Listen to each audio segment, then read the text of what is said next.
Ant-Man and the Wasp Quantumania के बाद Loki series की टाइमलाइन का क्या सेंस बनता है? क्या Kang the conqueror he actually he who remains है? और क्या असली सच है काउंसिल ऑफ कैंग्स और विक्टर टाइमली का? ऐसे ही कुछ इंपॉर्टेंट क्वेश्चंस आज की इस वीडियो में हम डिस्कस करने वाले हैं, जिसके कारण ऑफ कोर्स इस वीडियो में बहुत बड़े स्पॉयलर्स होने वाले हैं, तो इस बात का ध्यान रखते हुए आगे बढ़िएगा। हे गाइस, मेरा नाम है पंकज सागर और आपका स्वागत है गेमों को हिंदी के एक और फ्रेश वीडियो में। Now without wasting any more time, let's get started.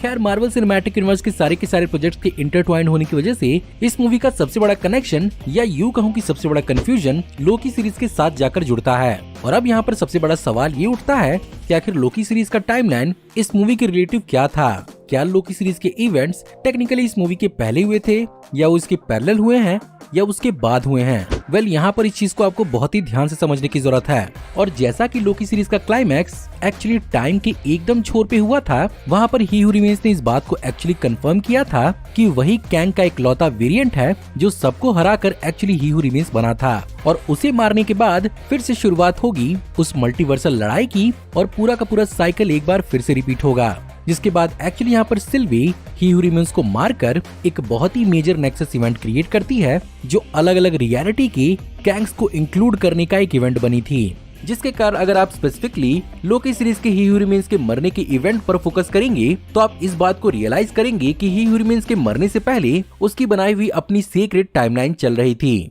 और उसके मरने के बाद एक्चुअली टाइमलाइन डिसरप्ट हुई और अलग अलग कैंग वेरिएंट्स को इंक्लूड करने का कारण बनी। तो आप सीधे इस बात को मान सकते हैं कि ही हू रिमेन्स को मारने का पूरा इवेंट एक्चुअली एक kind of a soft reboot था मार्वल सिनेमैटिक यूनिवर्स के टाइमलाइन का, और लोकी सीरीज की एक्चुअली एंडिंग नैन डिसरप्टेड टाइमलाइन के अंदर शुरू हुई थी। लेकिन अब भी ये इस बात की श्योरिटी नहीं थी कि लोकी सीरीज के अंदर जिस कैंग के स्टैचू को दिखाया गया था कि वो actually Antman and the Wasp Quantumania वाला कैंग था भी या नहीं। लेकिन मेरे हिसाब से इस बात की तो श्योरिटी जरूर है कि लोकी उसी टाइमलाइन के अंदर आ चुका है जिसमें Antman and the Wasp Quantumania वाला कैंग एक्चुअली एग्जिस्ट करता है।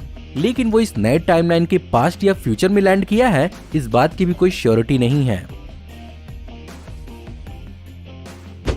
खैर, उसका सेंस यहाँ पर बनी या ना बनी, लेकिन अब सबसे बड़ा सवाल उठता है कि क्या यहाँ पर लोकी सीजन 1 के अंदर दिखी हुई TVA एक्चुअली क्वांटम रियल्म के अंदर क्रोनोपोलिस में ही एग्जिस्ट करती थी? क्योंकि लोकी सीरीज में सिटाडेल के बाहर पूरी की पूरी एक सिटी ही दिखाई दे रही थी, और आउटसाइड टाइम एंड स्पेस वाला फ्रेज हमें लोकी सीरीज के साथ साथ इस मूवी के अंदर भी सुनने को मिला था। साथ ही साथ इस मूवी के अंदर जेनेट एक्चुअली इस बात को एक्सप्लेन करती है कि क्वांटम रियल्म एक्चुअली वॉइड के नीचे एग्जिस्ट करता है, और वॉइड यहाँ पर वही लोकेशन है जहाँ पर लोकी सीजन के अंदर प्रून्ड ऑब्जेक्ट और लोग वहाँ पर जाते हैं। साथ ही साथ यहीं पर अलायथ उन्हें कंज्यूम करता है, और प्रोबेबली यहीं पर सिटाडेल थी ही हू रिमेन्स की। तो TVA के मेन ऑफिस का इस सिटी के अंदर होना एक पूरी पॉसिबिलिटी हो सकती है। फिर सवाल उठता है कि अगर TVA क्वांटम रियल्म के भी अंदर एग्जिस्ट करती है, तो उसका हिंट हमें क्यों नहीं इस मूवी के अंदर देखने को मिला?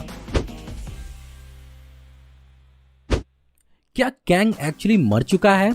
वेल, मूवी के क्लाइमेक्स तक तो यही अपीयर हो रहा था कि यहाँ पर एक्चुअली कैंग मर चुका है, लेकिन उसने बोला था कि वो वापस जरूर आएगा। लेकिन सवाल यहाँ पर ये उठता है कि वो अपने बारे में बात कर रहा था या अपने किसी वेरिएंट के बारे में, क्योंकि जेनेट ने यहाँ पर उसका फ्यूचर तो देख ही लिया था। लेकिन टाइम को लेकर जिस तरह की उसकी इंटेंगल्ड लाइफ रही है, क्या वो फ्यूचर एक्चुअली किसी और कैंग वेरिएंट का भी हो सकता है? और क्या यहाँ पर ये बात सच हो सकती है कि Antman and the Wasp Quantumania के अंदर दिखा हुआ कैंग एक्चुअली सबसे डेंजरस कैंग नहीं, बल्कि उससे भी dangerous Kang Marvel Cinematic Universe के अंदर एवेंजर्स 5 के अंदर दिखने वाला हो? लेकिन अगर इससे भी तगड़ी थ्योरी लगाई जाए तो बहुतों का ये बात मानना है कि आने वाले टाइम में हो सकता है कि जिस तरह से मल्टीवर्सल इंजन के फेल होने की वजह से कैंग वॉइड में चला गया है, बहुत लोग एक्चुअली यहाँ पर थ्योराइज कर रहे हैं कि हो सकता है कि वो यहाँ पर कोई ऐसी एबिलिटीज को एक्वायर कर ले जिसके चलते वो सीक्रेट वॉर्स के अंदर बियॉन्डर्स की जितना पावरफुल हो जाए, और अल्टीमेटली सारी की सारी लड़ाई खत्म करके खुद ही हू रिमेन्स बन जाए, जहाँ पर उसकी कहानी जाकर फिर से जुड़ेगी लोकी के सीजन 1 के क्लाइमेक्स के अंदर। थ्योरीज बहुत वाइल्ड हैं, बट अपने आप में बहुत प्लॉजिबल भी। मूवी के एक्चुअली पोस्ट क्रेडिट सीन के अंदर हमने द काउंसिल ऑफ कैंग्स देखा था, लेकिन सवाल ये उठता है कि आखिर द काउंसिल ऑफ कैंग्स है क्या और ये आखिर करते क्या हैं? वेल, कॉमिक बुक्स के अंदर काउंसिल ऑफ कैंग्स की शुरुआत एवेंजर्स के इशू नंबर 267 में हुई थी, जो 1986 में पब्लिश हुई थी, जहाँ पर ये बेसिकली एक ट्रिक था प्राइम कैंग का, जो एक्चुअली सारे के सारे कैंग्स को खत्म करने के लिए उसने फॉर्म किया था। वैसे इस सीन के अंदर हमें कैंग के तो बहुत सारे वेरिएंट्स देखने को मिले थे, लेकिन यहाँ पर उनमें सबसे इम्पोर्टेंट थे इमोर्टस, रामाटट और स्कारलेट सेंचुरियन। लेकिन अब ये सवाल यहाँ पर ये उठता है कि उस ब्रूटल कैंग को क्वांटम रियान के अंदर एग्जाइल किया था, तो वो उसके मरने पर इतना हो हल्ला क्यों कर रही है, और अब इस बात का रिवेंज उन्हें एवेंजर्स से क्यों लेना है, और क्या अब यहाँ पर एक्चुअली टीवीए को बैनिश कर दिया गया है, और क्या इन पर रूल करने वाला कोई सचमुच का प्राइम कैंग अब भी मौजूद है, ये तो आने वाला फ्यूचर ही बताएगा। फाइनली इस मूवी के पोस्ट क्रेडिट सीन के अंदर हमें लोकी सीजन 2 का भी एक झलक मिला, जहां पर एक्चुअली हमें नेथानियल रिचर्ड्स का एक variant Victor Timely Jonathan Majors के रूप में देखने को मिल रहा है। वेल, कॉमिक बुक के अंदर विक्टर टाइमली कैंग का एक अल्टरनेट वेरिएंट है जो 1901 में टाइम ट्रेवल करता है और 20th सेंचुरी के अलग अलग मोमेंट्स पर अपना इम्प्रेशन डालता है। साथ ही साथ ये क्रोनोपोलिस को बनाने के लिए भी जिम्मेदार माना जाता है। तो मोस्ट प्रोबेबली यहाँ पर सीजन 2 के अंदर हमें इस वेरिएंट की क्वांटम रियल्म के अंदर टीवीए की एस्टैब्लिशमेंट और उसकी शुरुआत की कहानी को एक्सप्लेन करते हुए दिखाया जाए।